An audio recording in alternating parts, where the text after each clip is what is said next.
अजित पवार यांच्या निधनानंतर उपमुख्यमंत्रीपद रिकामं झालंय।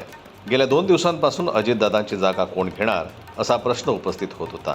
मात्र आता महाराष्ट्राच्या उपमुख्यमंत्रीपदासाठी अजित पवार यांच्या पत्नी सुनेत्रा पवार यांच्या नावावर शिक्कामोर्तब झालंय। 31 जानेवारीला त्या उपमुख्यमंत्रीपदाची शपथ घेणार आहेत। आज सकाळपासून राजकीय घडामोडींना वेग आला होता। राष्ट्रवादीच्या अनेक नेत्यांनी मुख्यमंत्री देवेंद्र फडणवीस यांची भेट घेतली होती। त्यानंतर आता त्यांच्या नावावर शिक्कामोर्तब झालंय। सुनेत्रा पवार यांनी समाजकारणासह शैक्षणिक क्षेत्रातही महत्त्वाचं योगदान दिलंय।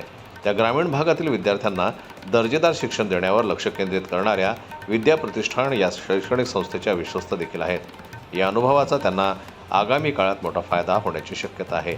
सुनेत्रा पवार यांनी उपमुख्यमंत्री पदाची शपथ घेताच त्यांच्या नावावर एक मोठा विक्रम होणार आहे।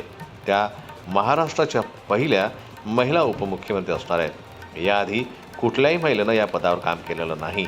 पवार घराण्याचा राजकीय वारसा पुढे चालवण्याचं काम आता त्या करणार आहेत।